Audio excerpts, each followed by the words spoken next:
said it's strictly taxes, but what you want. Call the meeting to order. Please stand and join us for the Pledge of Allegiance.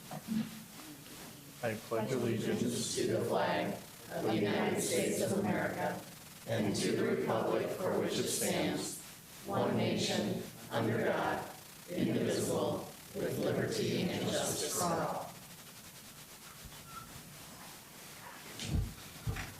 All right, welcome.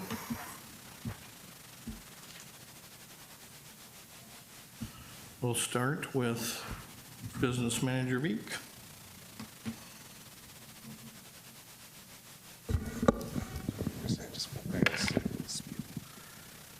Cynthia H. Mickelson, at a regular meeting of the school board held on Monday, June 12, 2017, the school board declared you were a duly elected member of the school board of Sioux Falls School District 49-5.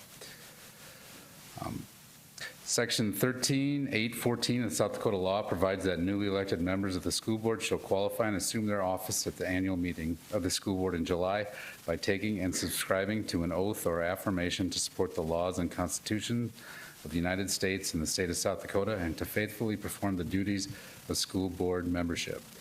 At this time, as business manager of the district, it is my pleasant duty to administer this oath. Would you please raise your right hand and repeat after me?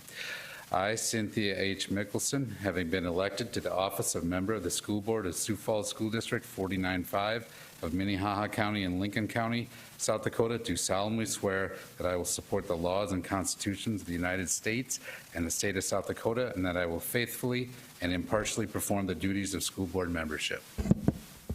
Thank you. I, Cynthia H. Mickelson, having been elected to the office of member of the school board of Sioux Falls School District 49-5 of Minnehaha County and Lincoln County, South Dakota, do solemnly swear that I will support the laws and Constitution of the United States and the state of South Dakota, and that I will faithfully and impartially perform the duties of school board membership. You have two oaths. I've signed each of them. You can sign one or both. Keep a copy for yourself, and we'll have one on file in the business office. Thank you, and congratulations, and welcome aboard.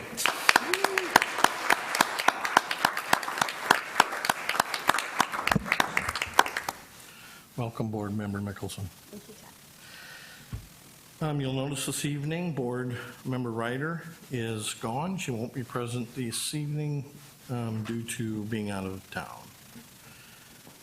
I need an approval and a motion for June payroll in the amount of $13,303, $326.94, and claims to vendors in the amount of $21,743.28. Second. Any discussion? Hearing none. All those in favor, please signify by saying aye. Aye. Opposed, same sign. The motion carries. Supplement agenda. 5A is approval claims to Sanford Healthcare. Can I have a motion for 5A 1 and 2? So moved. Second. Any discussion?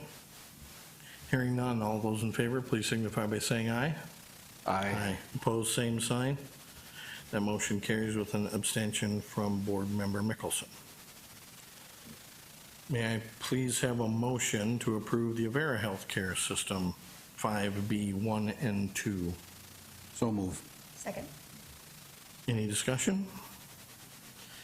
Hearing none. All those in favor, please signify by saying aye. Aye. Opposed, same sign. That motion carries with an abstention from Board Member Parker. Over to Business Manager Veek.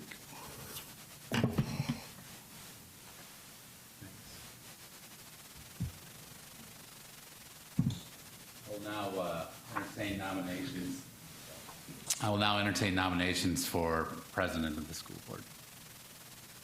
Nominate Kate Parker. Second. We have a nomination of Kate Parker. Are there any others? Hearing none, we'll vote. All in favor for Kate Parker as president, say aye. Aye. Motion carries.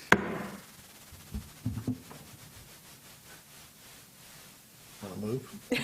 That was somewhat unceremonious, but thank you very much.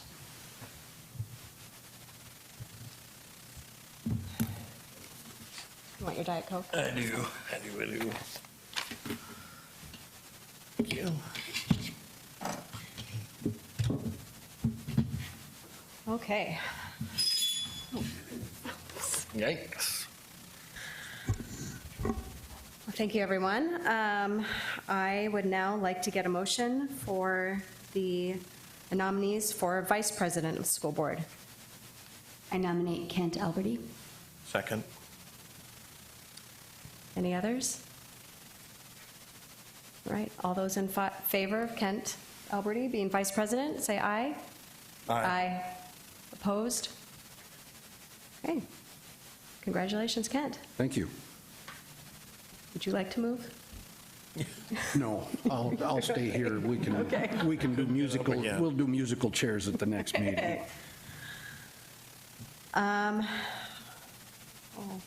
May I get a motion to authorize pay for school board members, please?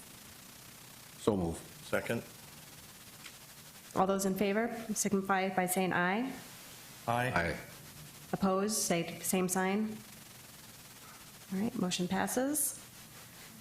And may I get a motion to acknowledge the designation of banks as depositories for funds of the district? So moved. Second. All those in favor signify by saying aye. Aye. All opposed? All right, motion passes. Designate the Sioux Falls Argus Leader as the official newspaper. Can I get a motion, please? So moved. Oh, Second. thank you. All right, any discussion? All right, all those in favor please signify by saying aye. Aye. Aye. Yep, I know. Did I? Skipped one. Oh, sorry. Sorry, I'm new at this. All right, any opposed? Well, we're still on F. Any opposed? No. Okay, that motion passes. Going back to E. Establish the second and fourth Monday of each month as designated board meeting dates. Can I get a motion, please? So moved. Second. All those in favor signify by saying aye. Aye. I know. Any discussion? No. Okay. Motion passes. Authorization of membership to Associated School Boards of South Dakota. Can I get a motion, please? So moved. Second. Any discussion? All right. All those in favor signify by saying aye. Aye. Opposed, same sign. All right, and can I get a motion for the appointment of delegate and alternate delegate to the ASBSD conference? I would move that Kent be the delegate and Cynthia be the alternate. Both accept that? Okay. Sure. Any discussion? Second. She can I'll second. second that. Any discussion? All right. Signify, all in favor signify by saying aye. Aye. Aye. Opposed, same sign. All right, that motion passes. Okay. May I get a motion to approve the minutes of a meeting held on June 26, 2017? So, second. Any discussion? All those in favor signify by saying aye. Aye.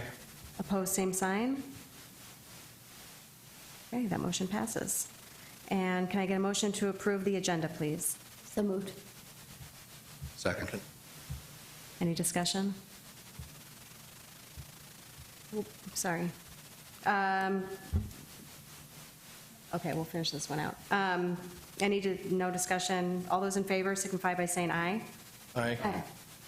Any opposed?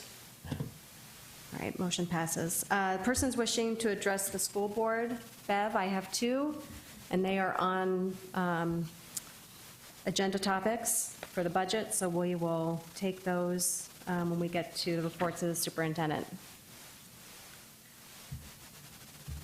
Okay, good news report.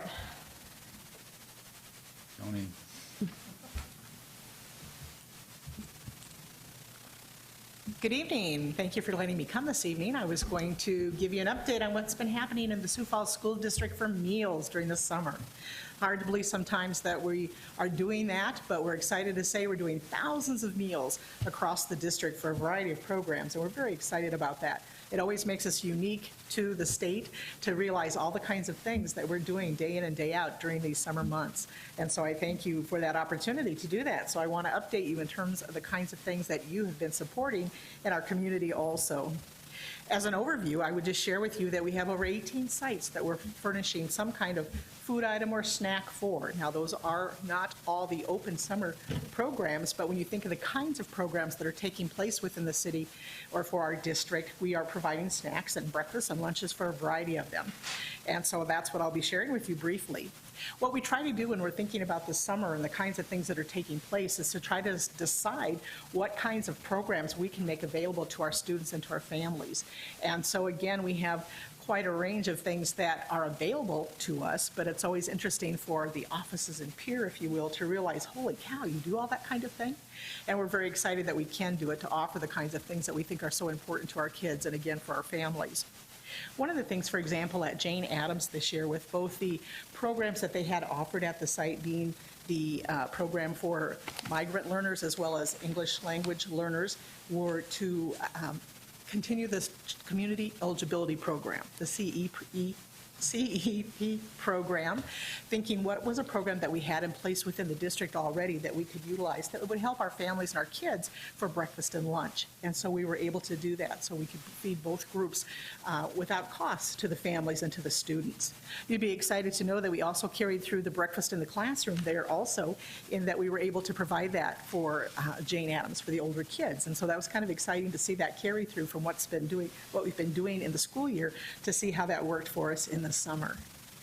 We've also had the opportunity to work with the extended school year program at Washington. And what that means is there are opportunities to continue the school lunch and school breakfast program throughout the summer if need be. And we had an opportunity to offer the breakfast program to kids that were also in the migrant and ELL programs at Washington, and so that we could do a breakfast there for them. And so that was at Washington for them each day.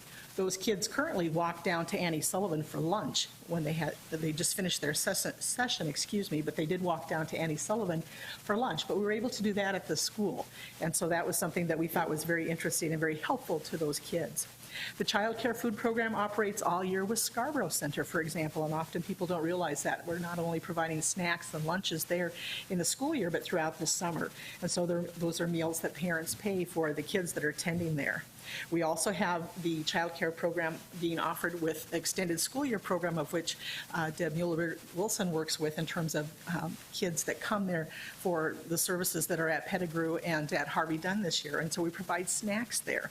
So again, you see our trucks all over town doing all kinds of things. Kids Inc., we help with those camps also in terms of providing snacks and lunches for the kids that wish that at those sites. So we're doing that also, and that's something that parents are supporting us in and choosing to help with the costs of those for those programs. But we also then have the summer food service program, and we've been excited that we've had so much information and publicity out there this year in regard to the operation of those programs. And we have 7 sites that have been operating around the city in regard to that. And they are Hayward and Hawthorne, LBA, Terry Redland, Annie Sullivan, Horace Mann, help me if I forget one here, Whittier Middle School, we did also. So those were sites that anybody from the age of 1 through 18 could come and join us for, in most of the sites, breakfast as well as lunch, and a couple were just lunch. And so some of them have wound down now for the year, but we have 6 sites that are operating right now and will till August 18th.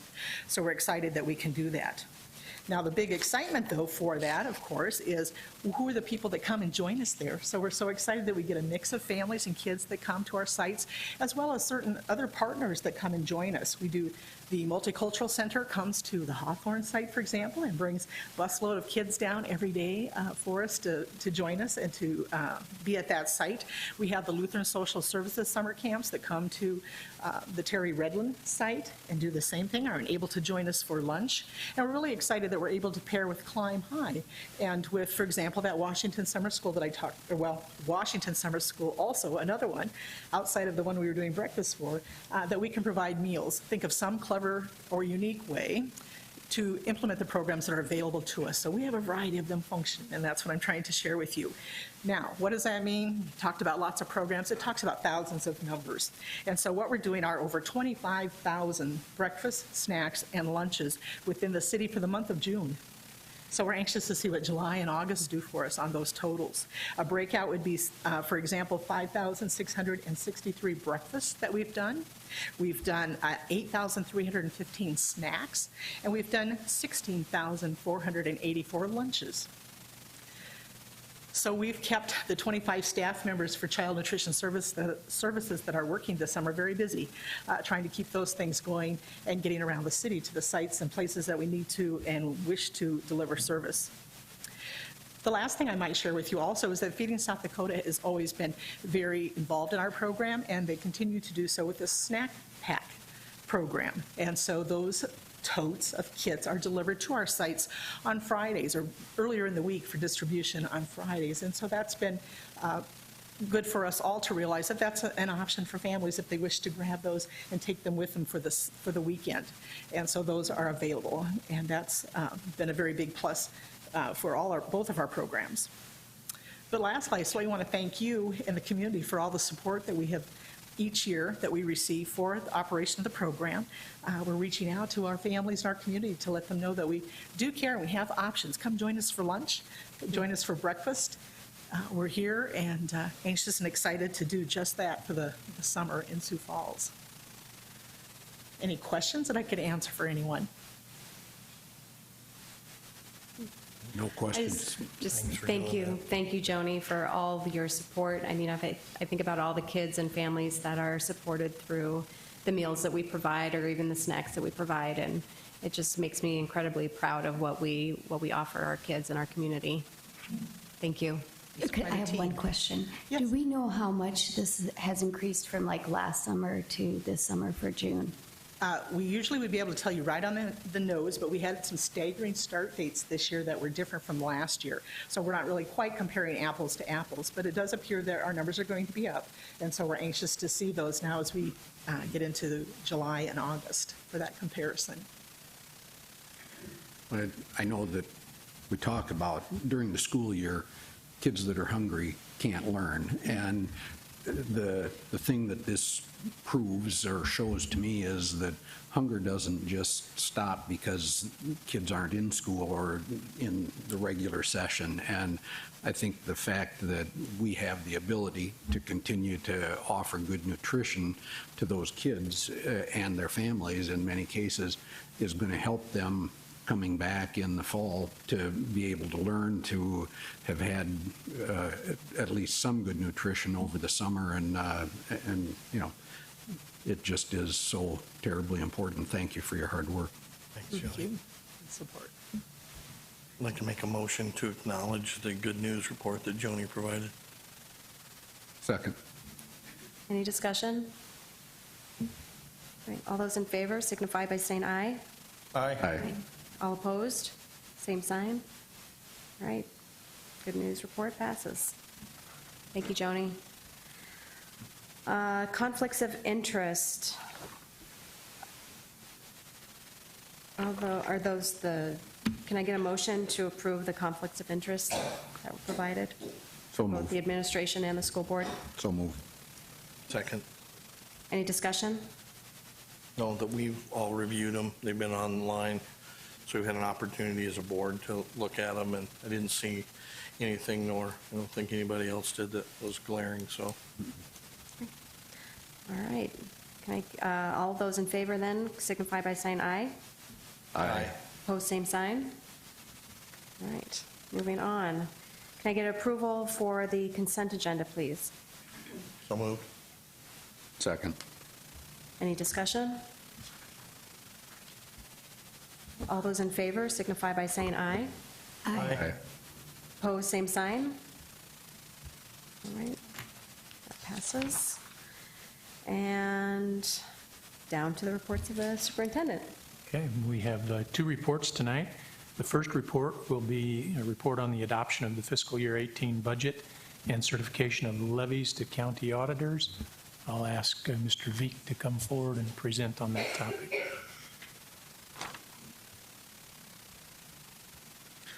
Thank you.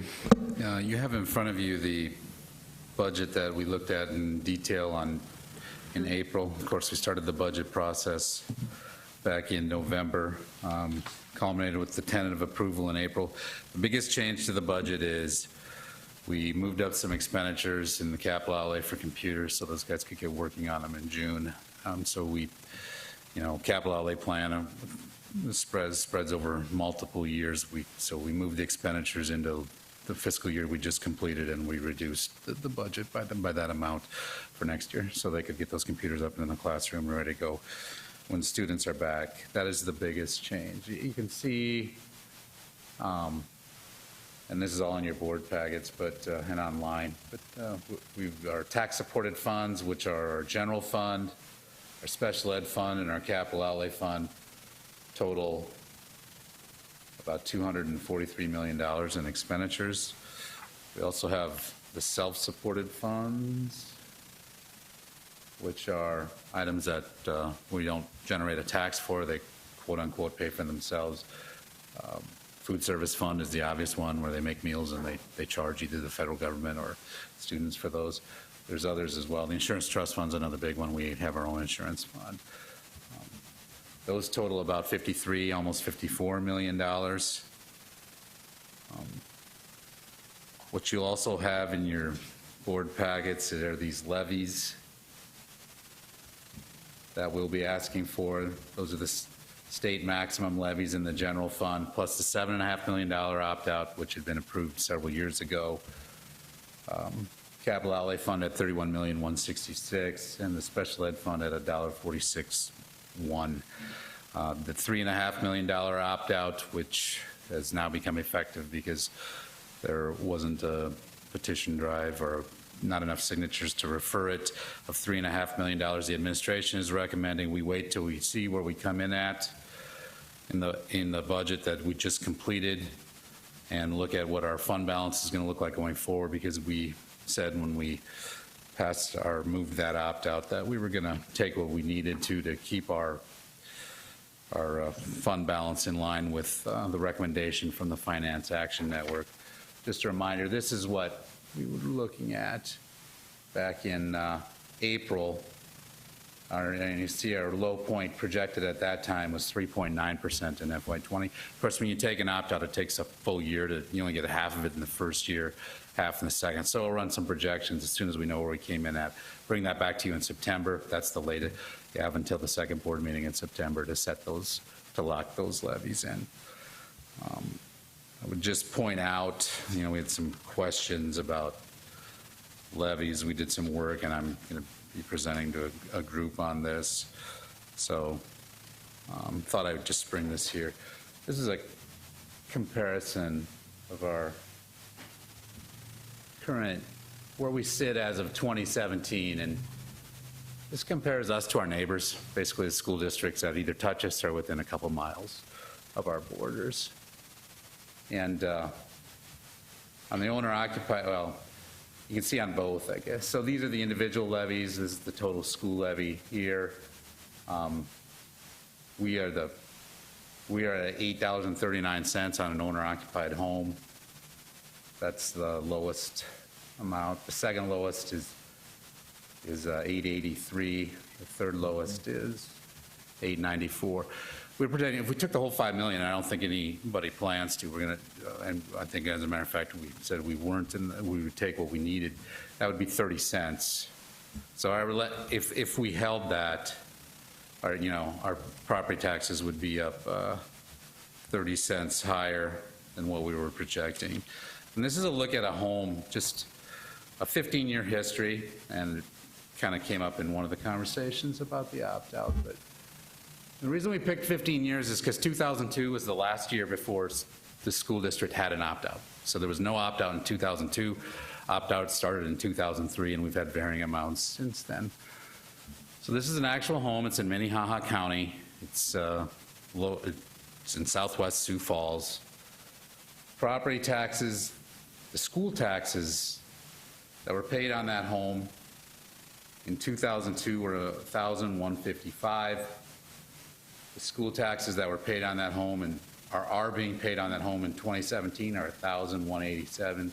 In 15 years, the taxes on that house are up $32. That's 0.2% per year increase, or 2.8% in a 15-year period. The house also has city and county taxes. If you total the whole thing, total all three together, the average annual increase is 1.2%. I know it came up questions about what taxes we're doing and who we're driving what on the taxes. We thought we'd answer that. But I kind of digressed with that. I would just ask that you approve the FY18 budget as presented and certify the levies to the Minnehaha and Lincoln County auditors. Thank you. May I get a motion, please? So move. Oh, we can, I'm going to have comments first. yes. We'll start with Mary Shill-Busey.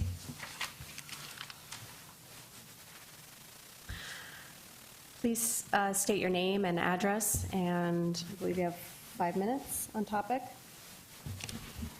I'm sorry, I don't need 5 minutes. Most of you know me. I'm Mary Shill-Busey. I live at 7625 West Virginia Street here in Sioux Falls. I have grandchildren in the district, and I come before you tonight representing a group, South Dakota Learn. I want to share with you, before I make my statement, these are the thousands of signatures received from people. It was not that people refused to sign. Okay. I want to address the statement that was made to the media regarding being glad that people would not sign the petition. I want to caution you on that statement. Just because only a few dozen signatures were turned in does not mean that only a few dozen signatures were received. Just because the 4,878 signature threshold was not reached in 20 days, please do not marginalize the thousands who did sign the petition, or the hard work of the dozens who circulated petitions. Do not discount the seniors, those on fixed incomes, or the working poor for whom this property tax increase combined with the sales tax increase affects the most. Most we spoke with didn't even know what you were doing and were supportive of our efforts. We, the tax-paying citizens of the district, still hold that the onus was on you as stewards of our money to be more transparent and just go the little extra mile to go to the people and tell them why you want their money and what you want it for. And last, but certainly not least, I ask you to have enough respect for the people of the Sioux Falls School District to stop saying that this isn't really a tax increase. You've taken away, if you take the full mill levy, and even if you don't take the full levy, even if you take part of it, you've taken away tax relief promised to the taxpayers of the Sioux Falls School District, and even the Argus Leader called that a tax hike. Thank you. Thank you, Mary. And George Hahn. And please state your name and address. George Hahn, 647 South Main, Sioux Falls, South Dakota. I'm a lifelong resident of the community, Washington High 67, Sioux Falls College 71. I won't go through my credentials, they're fairly extensive. What is the exact mill rate by which we are opting out? I looked at information on this screen, and now I'm confused. How many mills are we raising taxes by pursuant to the opt-out? Anybody know? Do you want me to answer? How many mills? It'd be 30 cents if we took the whole amount. How many mills? 30 cents per thousand. 30 cents per thousand. All right, that's 3 mills. Correct? It's 30. 30 mills per thousand. All Yes. right. On a $200,000 assessed valuation, that therefore would be $90. Is that a fair statement? 200,000 would be 60. $60? Yes, you're correct. $60. That's $5 a month. All right. That's a statistic I want to elaborate on. Every time you raise taxes, you devalue real estate. Principal and interest on purchasing a house runs about $5 per month, principal and interest per $1,000. If you thus raise taxes by $5 a month, you've devalued that house by $1,000. Why? We are not a rapidly rising economy of wages. That may happen in Minneapolis, it might happen in Burnsville, it might happen somewhere in Florida. We're not an economy that supports rapidly rising wages. We have an exceptional number of seniors who are not receiving squat in a Social Security increase. I think I got another 0.3% this year, which is throw it out. Devaluing property is not your job. Finding a way to save that money is your job. What have any of you done to scrutinize that budget and see where you can economize on the amount you intend to raise with this opt-out? Have we farmed out such things as payroll, such as accounting and other administrative jobs that most larger businesses, especially in the $250 million range, farm out? Do we need seats filled at every level of administration in this building? I'm old enough that I remember when the school district had 3.5 employees. 3.5, and they were in a little building south of Washington High. The moment this building opened up, there were 60, then 100, then 200, then 300. How many people are in this building right now? Do you know? Sir, if you have some specific questions. I want a number. We can certainly address your specific questions. If you would write them down, we can get those answers back to you. I'll tell you what, I expect to have a full copy of the budget available for me before close of business tomorrow with a number of total employees that this district has. That's a very simple request, and somebody here has that figure. I believe the budget is. Online. It's already online, provided. George. It was No, provided. I want to know what you're doing to save money, if anything. I don't see it. People are very upset. This opt-out didn't have enough time to get off the ground because of the weekend of the 4th of July. I understand that. I signed it as early as I could, but the simple fact is this: what have you done to save money? And that is something the public is entitled to know before we devalue real estate by raising taxes. Thank you.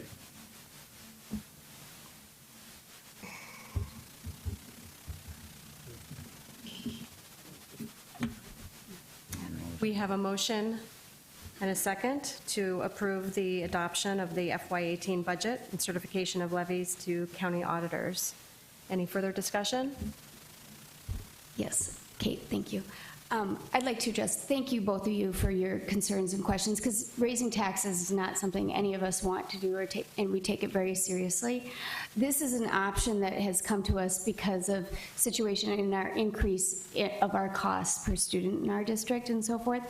And in addressing, we're looking for saving. I'm new to the board tonight, so I just want you to know that. But we are looking at savings and so forth going forward. I believe at the last meeting, Todd even brought a savings to us. But what we need to do is to make sure, for example, I was talking to a friend of mine, we're going to probably have to looking at maybe expanding and building more buildings in our district. One thing that would affect our bond rating is what our revenues are and what our what we have in savings in our things, so it will affect our rating. So we will actually be saving the taxpayer at a longer term if we have a good bond rating. Second of all, what also will devalue your property is if we have a bad school district, because we're not providing a good education to our students in our district. And that's what we're all here to do. And I do appreciate what you're saying. I don't like raising taxes either, and I do feel this is raising the taxes. I don't agree with that it isn't. But we do want to listen to you, and I do appreciate it. The school district budget is online. You can also pick up a copy of it in printed form. I don't like looking at stuff online, so I like the printed form that we can get these at the office for you. We do have that for you for you to look through, and appreciate any comments you would have on that. Thank you. Any other discussion? Go ahead. Well, since I sit on the budget committee and have for 3 years, that budget, this budget, gets gone over with a fine-tooth comb.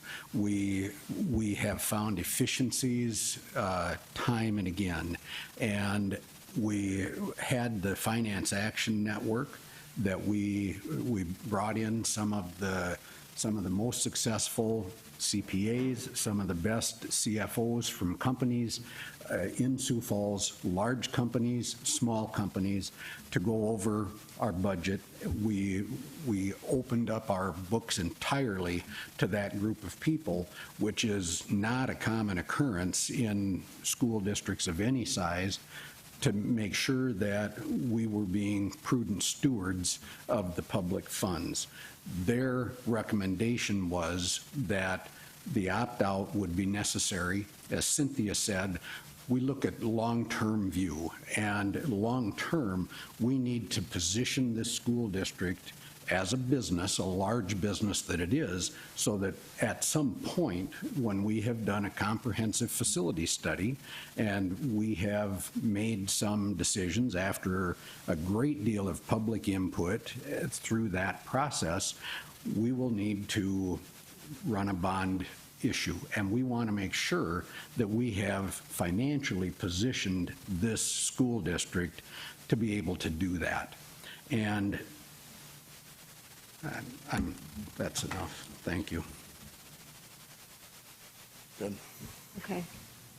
I have a motion and a second. All those in favor signify by saying aye. Aye. Opposed, same sign. Right, that passes. Thank you. Our second report for tonight will be a report on summer academic programs. But prior to the report, I want to introduce to you our person new to the central office, but not new to the district. That's Dr. Teresa Boyson.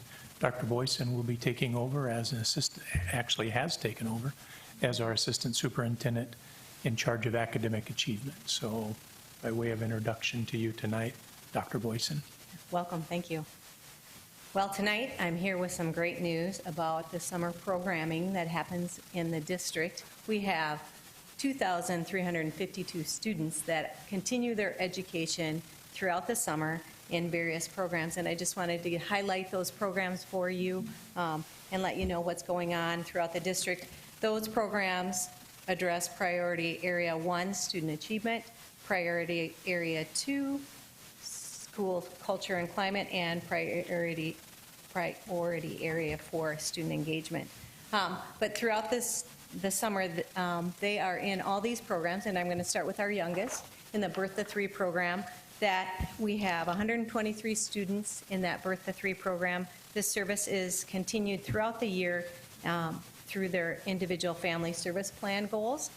And then Ready to Start program addresses our new incoming kindergartners, and these students did not have that preschool opportunity, and we talk about that throughout the time of how many of our students across the community don't have chance for preschool.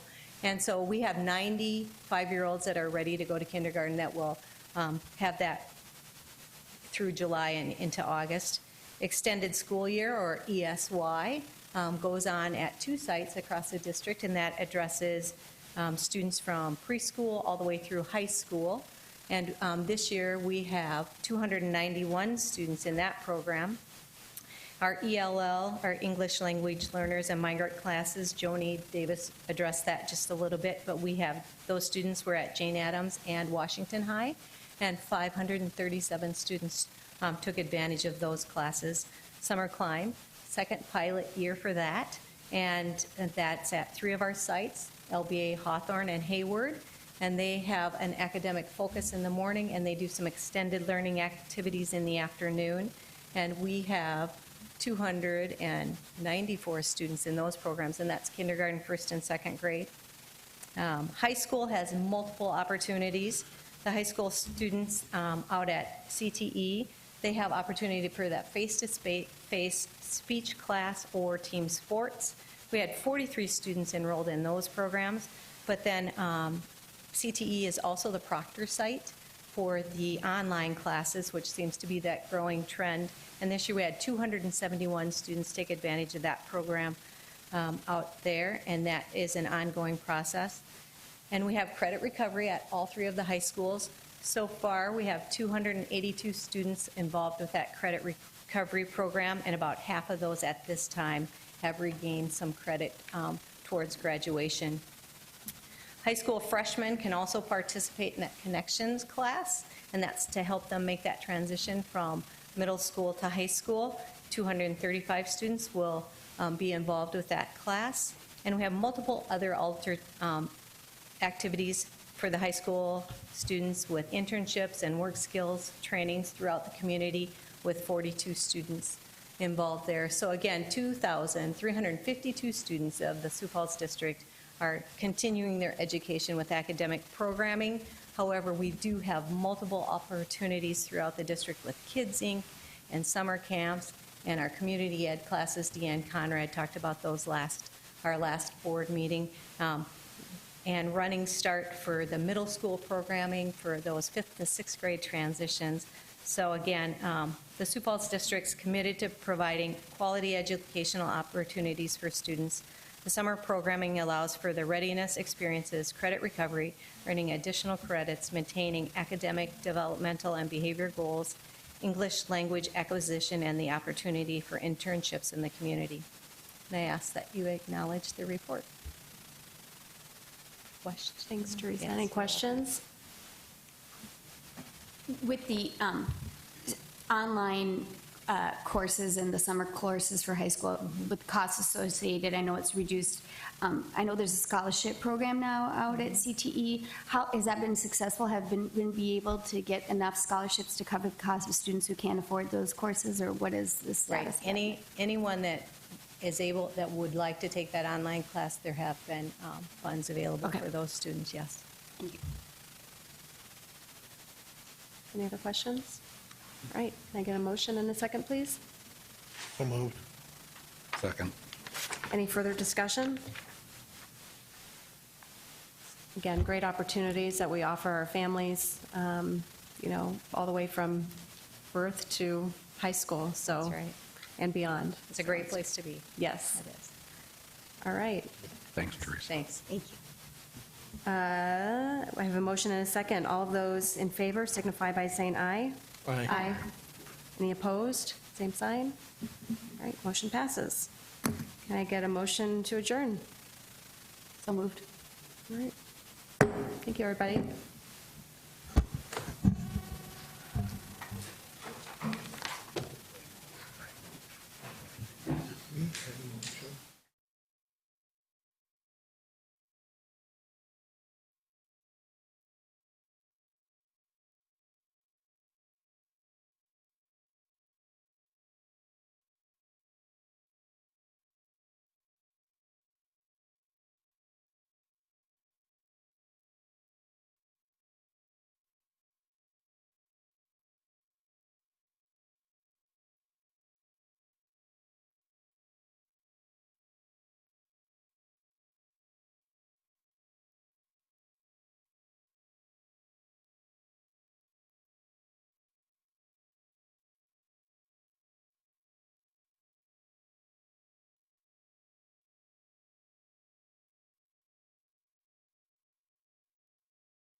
for all those in the audience. I'd like to call this meeting to order. Please rise and join me in the Pledge of Allegiance. Pledge allegiance to the flag of the United States of America and to the republic for which it stands, one nation, under God, indivisible, with liberty and justice for all. Right. Any persons wishing to address the board, Vicki? Thank you. Can I get an approval of the minutes of June 7th, please? So moved. Second. Any discussion? All those in favor signify by saying aye. Aye. Opposed, same sign. Passes. And can I get a motion to approve the agenda? So moved. Second. Any discussion? All those in favor signify by saying aye. Aye. Aye. Opposed, same sign. Okay, agenda is approved. And any conflicts of interest? We had those, we didn't have any to review. Nope. So, no discussion? Okay, can I get I guess we don't have a Don't need motion. to, yeah. Nope. Can I get approval of the consent agenda, please? So moved. I would like to pull one item from the consent agenda. Under 7A, approval of authos and ratifications, I'd like to pull item 12 from there, not the item 12 that's on here, but under the authos, there's an item 12 that I would like to have removed, and we'll discuss that at the next board meeting. Amend my first to include removing 7A12. Thank you. All right, so we have a motion to approve the consent agenda with the removal of item 12 for later discussion. Yep. I'll second the motion. Okay, any discussion? Okay, all those in favor signify by saying aye. Aye. Same sign. Opposed, same sign. All right. Consent agenda passes. All right, reports of the president.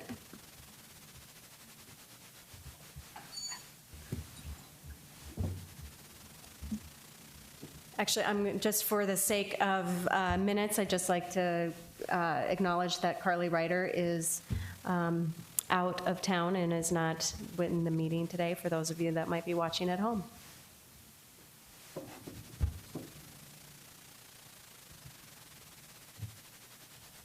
President Parker, board members, thank you for this chance to speak with you. I don't know if there's a lot of people who truly get excited about accreditation like I do, so I get a little bit enthused. To me, accreditation can be very exciting. There's a lot of things that you can learn through an accreditation process. And what we do with accreditation, I think, is very valuable. So I want to start first by just talking a little bit as a reminder as far as how we're accredited and what that means. We do talk about that every once in a while at meetings. We are accredited through the Higher Learning Commission. That is the regional accrediting agency, and accreditation is required in order to get any kind of federal assistance through financial aid for students. Higher Learning Commission is the accrediting body for all the public and the private institutes in South Dakota, colleges in South Dakota. So it is the one that fits us and the one that we need to be involved in. We use, and there's two main choices for the accrediting process. We use the Academic Quality Improvement Program, AQIP it's often called. That is one that's built on the ideas of continuous quality improvement. It does have a different structure than the other pathway, and the other pathway is called the open pathway. That one is more of a self-study. You do it every 10 years, and the problem with the self-study, and they're trying to change this, you basically do it, you put it on the shelf, 10 years later, you're all going, what did we do last time? What did we do in the last 10 years? And you're struggling to figure this out and put it back into some kind of document. And so of the two, the AQIP one is a much more engaged process, and it's engaged all the time. Every year there's things that need to be done, or in most years. So our process, the AQIP process, is actually 8-year. We actually got some extra years through this because they used to be a 7-year. When they switched to 8 years, it ended up extending us a little bit longer. So we actually got more than 8 years in the process. But basically from 2014 through 2022 is our process. We did do a strategy forum in 2014, 2015. That was on campus. It was a pilot done by HLC. They actually came and did that. Opportunity for us to have all of our employees engaged, to talk about continuous improvement and look for different ways we could improve. We had teams meet. It was really exciting and very successful. We were one of 4 pilots. They thought ours was the best pilot they did. However, they quit the process because they soon realized if we tried to do this with every school in AQUIP, we will never be able to accomplish it. And so they decided it was just too much for them to do. No requirement in 2015, 2016, but the big requirement right now is in that 2016, 2017. We were required to turn in our systems portfolio. That's basically all the things we do in order to make our college a success. I'll talk about that. I just want to show you the other ones. We have no requirement that we have to do next year. In one of those next 2 years after that, we have to do a strategy forum. That one is based in Chicago. So we'll have a team that will go to Chicago to do that. And then finally, you'll see at the end, we do our portfolio again. And then in the end, we get a comprehensive evaluation. That's when they'll actually come on site, they'll visit us, and then they will decide on our reaffirmation of accreditation. So that's basically the cycle we're on. So the portfolio is basically divided into 6 different categories. We have to answer questions in each of these categories. Helping students learn is all about our academics. Meeting student and other stakeholder needs is about our student services, but it's also about how do we assure we're meeting the needs of our external stakeholders, our employers, the community, the board, the state, all of those external people that have a stake in what we do. Valuing people is how we work with our internal employees and how we make sure we value them as well. Planning and leading is everything from strategic planning to leadership for the administrative team, to how we involve our employees in the entire process of what we do. Knowledge management and resource stewardship is making sure we're using our money effectively, that we have enough funds to continue operations, that our IT department has the right technology that we need. Any of that stuff that has to do with making sure the infrastructure is there is going to be in that area. And the quality overview is really how do we structure our continuous quality efforts? What's the team structures we use? How do we decide which actions we're going to do and try to improve on? That's probably the one I wish people would read the most because it really gives you an idea of what we actually do. So this portfolio is developed with all of these different areas. And within each area, we are asked different questions. And for each question, we have to respond in 3 ways. We first need to say, what's your process? How do you do this? Easy example of that might be strategic planning. How do you do your strategic planning? Tell us every step. Who does what? When do they do it? How often do you do it? A big one for HLC is how do you reflect on it? At some point, you should look and say, did this process work? How could we make it better? And then implement new improvements based on that. So we do process first. Once you're done with process, we also put results. How effective has that process been? A common one for that in area of students would be retention. Are you retaining students? Is your retention going up? Is it going down? How successful is that? And then finally, you do a section on improvements. And this is really an opportunity to me for us to celebrate what we've done. What have we done to improve? And also, what do you plan on doing in the next 2 to 3 years for improvements? So each of these questions we get asked, each of these questions we have to respond to in these 3 ways. So I'll give you an example of just what exactly we're talking about. This is 2P1, current and prospective need. And you'll see there's several bullet items. We have to answer every one of those bullet items explaining that process. So how do we determine new student groups to target? How do we meet challenging student needs? How do we identify and support student subgroups and so forth? So we answer all those questions. Within our response, in our particular case, we used our retention process, and we actually took the process and made it into an hourglass. And I would encourage you to read the portfolio. I'm trying to get you to read it, so this is my way to try to get you to read it. Intrigue you a little bit, read why we used an hourglass. I think it's a unique perspective on how we do retention. But basically, you tell your process, and for almost every process we do, we try to use those deploying actions model. First, how do we capture inputs? Once we have those inputs, how do we develop our plan? Once we're done with our plan, how do we decide if we're actually going to go through with that plan? Once that's decided, how do we deploy it? Then finally, how do we evaluate? Was it effective? How do we publish and communicate those results so others can see what we've accomplished? And then finally, that reflect. Take a look back at the process and see how could we have done this better if we do this again, or if we have to do something similar to it. So every process we do that. This is an example of what you might see in results. This particular one is our housing students, and so it gives us an idea of our retention rates of our housing students. So when brand new students coming in, what percentage of those students stay at Southeast? Not stay in housing, but stay at Southeast from fall to fall, after 2 years and after 3 years. You'll notice we have some things in yellow and green. We do have a target, and you'll see that target at the bottom is 68%. If we reach that target, it's in green, or if we're above it. If we're within 90% of that target, it's in yellow. And if we're below 90%, it's in red. That's just one way for us to quickly see, are we making progress? And as you can see here, we have seen progress in terms of how many of our students we retain who are in housing. One of the things we do in process or in results is also say why. Why do you think you've had these changes? And you can read that information in there about the different things that we did that we think may have impacted our ability to retain students in housing. For example, one of the things we did is more programming, trying to get them connected to each other more and connected to the campus. And then finally at the bottom, you'll see what are we going to do next? What are some actions that we want to accomplish in the future? And so we have different ones on there. And so as we go on, we keep updating this portfolio and we keep saying, yep, now this one we've done, and now we've added this one. And that one's done, and we're going to add this one. And you continue to do that with your results and analysis. And finally, you do list your improvements overall. Now, in that case, we did housing right in the housing, but in most cases, improvements you'll put in. For example, Southeast Tech Cares communication system. That was had a huge impact on our ability to retain students because it was a way for us to internally communicate about a student and a student's needs. So that'd be one of the improvements we had. Another improvement I put on there was the academic recovery course and the housing retention coordinators. That was the course we added if a student ends up on financial aid warning, we provide them with additional support to help them be successful again. So those are two improvements that we put in that section.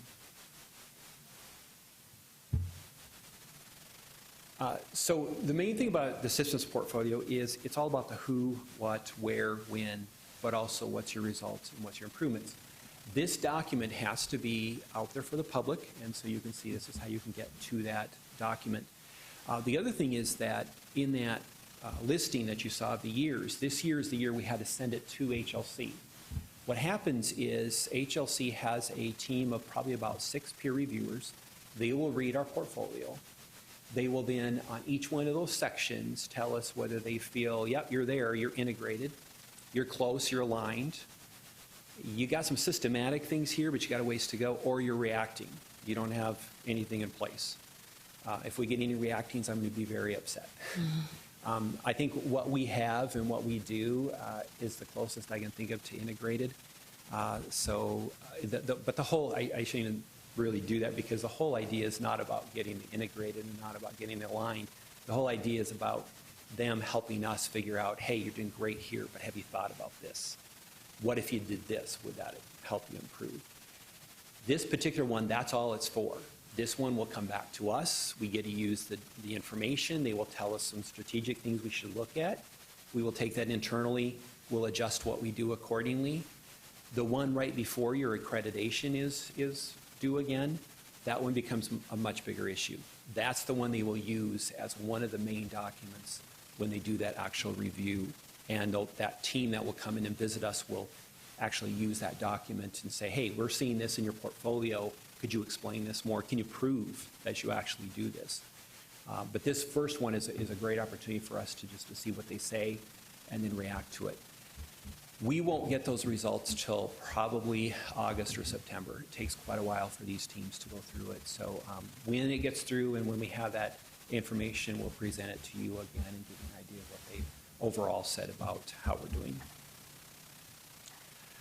Any questions? Thank you, Tracy. I emailed some questions this afternoon. I did actually go over to the site, and it's an excellent job. I've actually done work with accreditation, and I view that job as somebody who's able to meet deadlines and is basically a professional stalker, much like a grant writer, to get all the information gathered. So thank you for doing that and looking at the website ability. You guys are right on track. It looks very impressive, and thank you for all your work on that. Thank you. Category 6, if you don't read anything else, read Yeah, category 6. I jumped right there like you suggested. It just gives you a better idea of what all we do, so. Okay. One other thing I did just want to mention briefly is if you had any questions regarding where we're at, applications, admits, we're up right now. I never want to say it's going to be up because there's several months and you never know what students in the end will do. But our applications at the end of June were up 3.6% compared to the previous, and we were up 12.4% in accepted. Part of the reason that number has jumped so highly is how we accept them, where we've moved some things around in the acceptance process. That's why I don't want anyone to jump to the conclusion that, oh, all of a sudden we're going to have this huge, but we are very optimistic and very enthusiastic about what those numbers are showing. We can be cautiously optimistic at this point. Exactly. Yep, that's the way to say it. Yep. Thanks, Tracy. Yep. Thank you. Any other questions? Can I get a motion and a second? So moved. Second. All right. Any further discussion? All right, all those in favor of approving the systems portfolio accreditation report signify by saying aye. Aye. Opposed, same sign. All right, that report passes. All right, final adoption of the FY18 budget. Rich? Thank you. President Parker, Rich Clune, Vice President, Finance and Operations. It seems like I was just here last September talking about the FY17 budget, and now here we are beginning FY18. So this is the culmination in terms of the budget process that began last November through a series of internal developments with the budget and internal reviews, also a review by the STI Advisory Council. Saw this budget document, and then it was before you folks as a group in April for the preliminary adoption. We're now into the stages of the final adoption of that FY18 budget. There are a few revisions related to it. In aggregate, it's $1,301 and actually lower than what we had previously presented to you. Not a lot of major changes in it. Some of the things really were relating to updating health and dental insurance premiums. When I had estimated those and when we had done the preliminary, we were going off of estimates. Once those rates were established, had the time to go back in and adjust those to what we actually think they're going to be. Some movement in terms of regular salaries and just moving some positions around. There was one we initially had classified as a specialist. It's actually an employment contract type of position. So it's just moving the pieces around. A few extended contracts. If you recall from the FY17 budget, we had reduced days on the number of staff to try to address some of our shortfalls and some of our concerns with those declining enrollments. There's several folks, as we've gone through this year, where we feel comfortable in adding back some days. They're really focused on admissions, retention types of activities. So we're really trying to focus those resources to where we're going to get the greatest value of that investment in dollars. A little bit of an increase in adjunct instruction as related to a late retirement.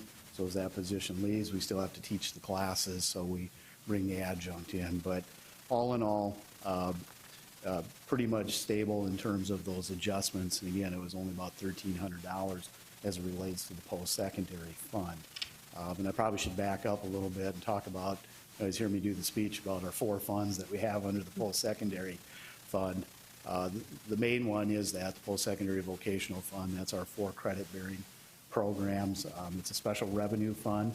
It still rolls up in part of the district financial statements, but those dollars are restricted specifically for post-secondary purposes. They can be used for K-12, and conversely, K-12 dollars are not used in our environment as well. We have 3 enterprise funds. Those are business-type activities. They operate like a business. So we have Child Care Center that you heard Joni talk about earlier and providing meals for. We have our own internal food service fund that serves students and the public. And then we have the bookstore fund, which is providing the books and computers for our students attending. So not a lot of adjustments in those enterprise funds, again, mostly related to the dental and medical insurance. In the Scarborough Center, there was one adjustment. They had a vacancy in a position. We didn't know if we were going to be able to fill it at the time of the preliminary adoption. So we put those dollars in as a placeholder in other hourly. They were able to fill it. We decided we wanted to carry that into the FY18 budget. So that's why you're seeing some adjustments there, but it's a zero change in the Scarborough Center budget. So increase the full-time position, decrease the part-time position. The motion, there is a draft motion in there, and I think the thing I want to point out on that particular document, which differs from last year when we developed this, is that blank column in the middle there that says cash from fund balance. Last year in FY17, we had a planned use of reserves to complete the construction of our facility. That is done or just about done and should be coming online, the final phases of that for this fall. But we also had a structural deficit that we talked about and we have reported out throughout this year. I'll be back before you in September to really see how we did compared to that. So I had conversations. I said there's things that accountants like to do after the year ends in terms of receivables and payables and things like that. So once we hand it off to the state aid report in August, and that's right to when we hand it off to the auditors for their review, that's when we'll be back to talk about and look at our performance against that task. I am pleased to say that the FY18 budget is balanced in terms of expenditures covered by existing revenue streams and not utilizing any of our reserves. I too carry the cautious optimism that my counterpart has coming before you, but I think it's still prudent to be conservative in our approaches, and we'll see how this year goes. In September, we'll be able to report out on that too and how I think we're going to wind up as we move through the year. So good things as it relates to that. So if there's any specific questions or if we want to dive into a little more detail, I'm certainly willing to do that. You have seen this before, at least 3 of you have seen it before. Sure. Sorry, I'm the newbie. No, that's okay. 2 questions. The large decrease, which is a good thing, in food service costs from FY 17 to Sure. 18. Yeah, food service was new to us in FY17. It was part of the new building that we constructed, so we haven't had food service on campus probably for 5 or 6 years. Prior to that time, it was run by a third party. So the numbers we put together were a guess. Right. And obviously not a very good guess. So we made some adjustments to it, looked at what we're doing so far this year, what do we think we can do next year, and I think that once we have staff on and we kind of see the utilization of it, it was time to scale that back and bring it into a little bit more line with what we're actually seeing. If I see the 545, that'd be great. Yeah. And then number 2, and I'm sorry, I didn't get these till later today because I forgot to add me, and so I should have got my questions earlier. that's But so I'm looking at page 4, and when you have the funds and the 17 or the 18 revenue, total funds available, expenditure budget, and so when you're saying we're not going to have to do that, I'm seeing different numbers though in the actual expenditure compared to the revenue, basically like about $40,000. Can you show me what page? you're looking at? 4, page 4. I don't have numbers on this. It's the suggested motion. Motion The one. page with Sure. motion on it. Right. Oh, so you're seeing the differential down on the total. Yeah. Right. Some of that is related to the enterprise funds. Okay. So the post-secondary fund is balanced in terms of the revenues and the expenditures. Got it, that one, yes, I do see that, The okay. post-secondary fund, or the enterprise funds, they move a little bit. We're not out to make a ton of money on them, but they do have to make a little bit of money as we try to update equipment because they're entirely self-funded. Sure. Scarborough Center has been a long challenge, and we've seen that move back and forth, up and down. This year, we're a little bit behind in terms of our revenue over expenditures, but they've had some excess fund balance. We felt comfortable in not passing that differential on to the students. Okay. There's a small increase in terms of our rates, which you approved in the consent agenda, but we felt comfortable in that differential, and Ideally, you move towards making that up throughout the year, but we're comfortable in adopting it at this level. Same goes for the other two enterprise funds, too. So, Thank you for explaining that. other questions? Any other questions? No, just a great job again, Rich. I know you've worked hard and your team. Really appreciate the effort that you put into Thank you. this. It's much easier to stand before you this year than I it was know. last year. And- You're smiling and- this year. Yeah, a little bit, a little bit. And I think we're going to be pleased with the results of FY17. We talked about all the way through on that operating task that, as I reported it out on the first 3 quarters, that we were on track, and it looks like we were making it. And I'm going to stand by that. We'll find out as we make these adjustments over the last couple months of where we think we're going to wind up. So one of the things that kind of gives me some comfort is, and I think if you looked at in the consent agenda, there was the May financial reports in there. And initially, it might cause you to seize a little bit and gasp when you look at that differential of revenue to expenditures, about 3.6 million differential there. But you have to remember there's always a timing difference in our revenue stream, and our revenues always lag a month behind our expenses. So if you go out and you look at the consolidated trust and agency report, and you look at that tuition and fees account, there's 3.6 million in there. Most of that money is going to make its way into the post-secondary fund. It's just funds that we're holding out there and haven't been transferred to the district's general ledger. Now, not all of the 3.6 goes to the post-secondary fund. Some of it's pass-through dollars, for example, sales tax, the bonding authority, housing foundation. There's money that we have to push out to other folks, but the vast majority of that's going to come in. So when you look at that May result of 3.6, realize there's 3 sitting there roughly, just kind of off the top of my head, that's going to address that component of it and help bring that up. And also remember that in 17, we had a planned use of 1.2 million, or roughly 1.3 million of existing reserves. So when you look at our June payroll, it's about 1.3 million. So I think we're going to be pretty close. That's why I'm standing before you today to say I think it's going to look pretty good. August or the September meeting is when I'll have the real numbers, and we can talk about how we did. Again, cautiously optimistic. Yeah, I'm optimistic about that as well. So, Thank you. Great. Thanks, Rich. thank you. Any other questions? All right, can I get a motion and a second to approve the final adoption of the FY18 budget? So moved. Second. Any other discussion?